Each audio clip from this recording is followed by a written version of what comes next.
The world is freaking out. Everyone is fighting, and nobody knows what's going on. All the smart leaders are just making things worse. Old fights are back and new problems keep popping up. It's like everyone forgot how to get along. The world is basically a giant group chat gone wrong. Ukraine tried to have peace, but surprise! War showed up again. Europe thought it was safe, but nope, bad news travels fast. Israel and Palestine.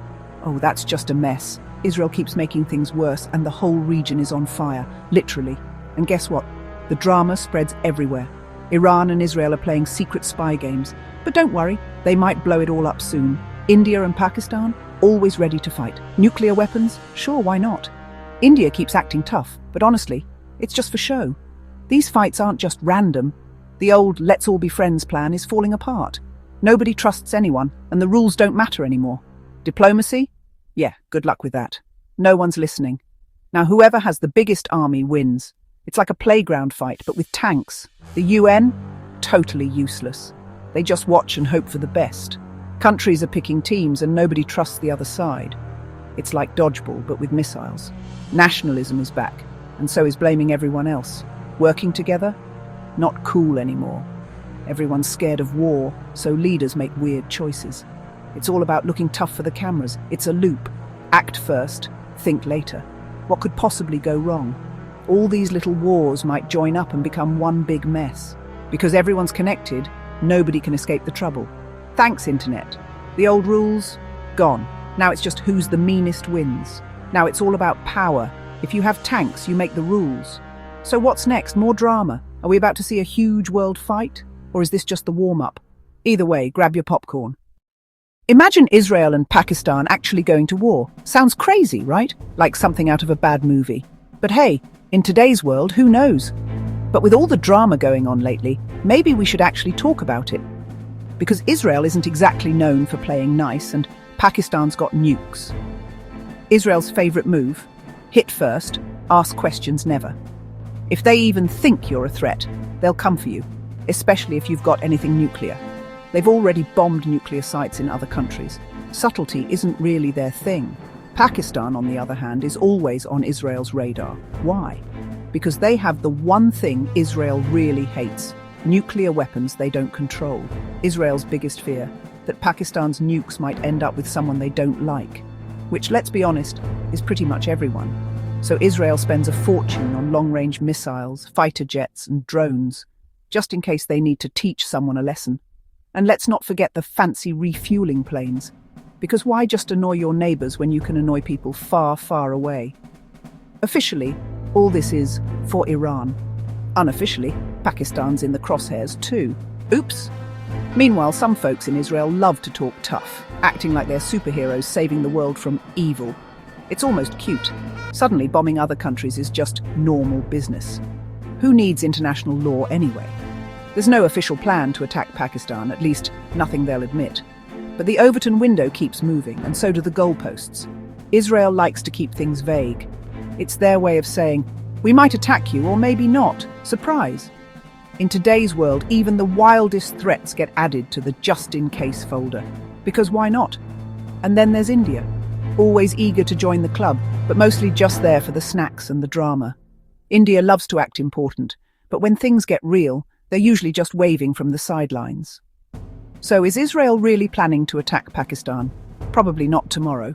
But with these folks, you never really know. One thing's for sure, if it ever happens, it won't be boring. Grab your popcorn.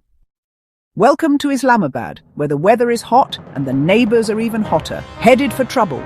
From here, the world looks like a giant mess. Thanks, neighbors. Especially you, India, always poking around. Pakistan has nuclear bombs, but only for defense, not for showing off, unlike some countries with tiny egos. The bombs are mostly to keep India from getting any funny ideas. Sorry, India. If anyone threatens this shield, yes, even you, evil Israel, Pakistan gets very serious.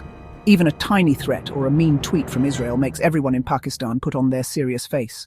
Pakistan's army is big, professional, and loves marching. Maybe too much marching. They never sleep. Seriously, someone give them a coffee break. They have air defenses and secret bunkers, like superheroes, but with more paperwork. These bunkers are ready for anything, even Israel's evil plans. Pakistan isn't training just for Israel. There are plenty of other clowns in the neighborhood. The army is ready for trouble from every direction. Multitasking level, expert. Pakistanis are proud and tough. You can't scare them, not even with Israel's evil laugh. But here's the real question. Is Pakistan's nuclear shield strong enough to stop even the most high-tech evil villain? Looking at you, Israel. Pakistan's leaders say, of course, bring it on. But maybe let's not test it, okay? If Israel and Pakistan ever fight, you can bet India will show up, probably with popcorn, pretending to be the main character. India is like that neighbor who keeps peeking over the fence, always worried someone will steal their cricket bat. Every time Pakistan sneezes, India grabs a calculator and starts planning for World War III. Meanwhile, Israel is busy making friends with India, probably teaching them how to be even more annoying. Pakistan feels like it's surrounded, like the last slice of pizza at a party full of hungry kids. If things get messy, Pakistan is sure India will jump in, just to make things worse as usual, opening a second front. Classic India, always trying to be extra. For Israel, teaming up with India means more airspace, more gossip, and more trouble for Pakistan. With India's help, Israel could throw paper airplanes all the way to Pakistan. But India likes to act independent. Unless there's a chance to show off, then they're front and center. Risking nuclear war? Even India isn't that crazy. Well, not yet. India might cheer from the sidelines, but jumping in? Not unless there's a trophy. Direct involvement? Unlikely. India prefers to watch the drama and tweet about it. With Israel being the classic villain and India the nosy neighbor, this region is basically a reality show, just with more missiles. The US is like Israel's boss. If the boss always lets the employee get away with everything. For years, America has sent Israel piles of money and weapons, like a parent spoiling their most troublesome child. And of course, endless political support, no matter what Israel does. In America, politicians are too busy arguing or running for office to actually use their power for peace. But why doesn't America ever order peace before war? Why wait for disaster before acting? Maybe try stopping the mess before it starts. Just a thought. So Israel keeps doing whatever it wants, and America just shrugs. Around the world, people see the US less like a referee and more like Israel's cheerleader, especially in Muslim countries where America's fairness is about as believable as a unicorn. The US loves using its UN veto to protect Israel, like a goalie who only blocks shots for one team. Not surprisingly, this makes America look pretty fake. US policy is like a fire extinguisher that only shows up after the house has burned down. They react to disasters, but never stop them from happening. This gives Israel the confidence to take risks, because, hey, America's got their back, right? And now, let's not forget India, always eager to be in the group photo, even if nobody asked. If Israel and Pakistan ever got close to war, the world would look to Washington to do something, anything. But let's be real, America usually acts when it's already too late. Classic. No war is far away now. Even if you live on a mountain, war will find you, probably on social media first. When Israel and Gaza fight, everyone else gets higher prices. Even your favorite snacks cost more. Thanks, guys. Israel loves to show off its power. Gaza gets bombed, and the world just watches like it's a bad reality show. If Israel and Pakistan start fighting, it's not just their problem. The whole world gets dragged in, like a group project with the worst classmates. Both have nukes. It's like two angry kids with water balloons, except the balloons are nuclear bombs. If they fight, the stock market will faint, oil prices will jump, and everyone will panic. Except India, who will probably just copy someone's homework. Refugees will run everywhere. Neighboring countries will say, "Not again," and build more fences than Wi-Fi routers. Chaos like this makes extremists happy, and politicians even louder. Suddenly, everyone is an expert. Meanwhile, big problems like climate change and poverty get ignored. Sorry, planet, maybe next year. Leaders just care about looking tough. But in the end, everyone pays the bill, except maybe India, who's still busy making memes. So, are we all just standing here, clueless, about to stumble into World War III? Sounds wild, right? But honestly, with the way things are going, it's not as crazy as it used to sound. This isn't just some plot from a bad movie anymore. Nope. It's the kind of question politicians pretend not to hear, but everyone else is secretly Googling at 2 a.m. wars today. Forget soldiers and trenches. Now it's all about drones, hackers, and people pressing buttons from comfy chairs. And of course, there's always some sneaky group causing trouble. while everyone else pretends they have no idea who's behind it. But hey, don't worry. The old problems are still here. Alliances that break faster than cheap phones, and leaders who think shouting is a foreign policy. Imagine this. Israel and Pakistan get into a fight.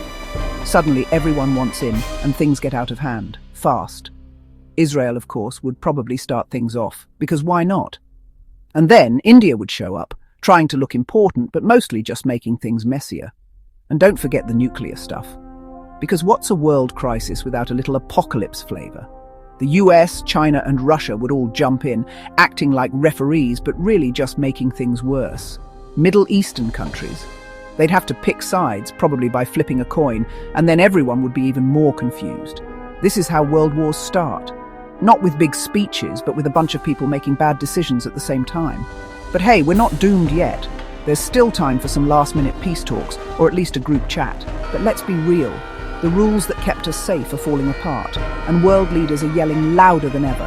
And with all this new tech, even a tiny mistake could blow up in everyone's face, literally. The whole world is watching, holding its breath, while leaders gamble with peace like it's a game of poker. History keeps warning us, but let's be honest, nobody ever reads the manual. So, will today's leaders finally learn something? Or are we just going to watch them repeat the same old mistakes, only with more hashtags?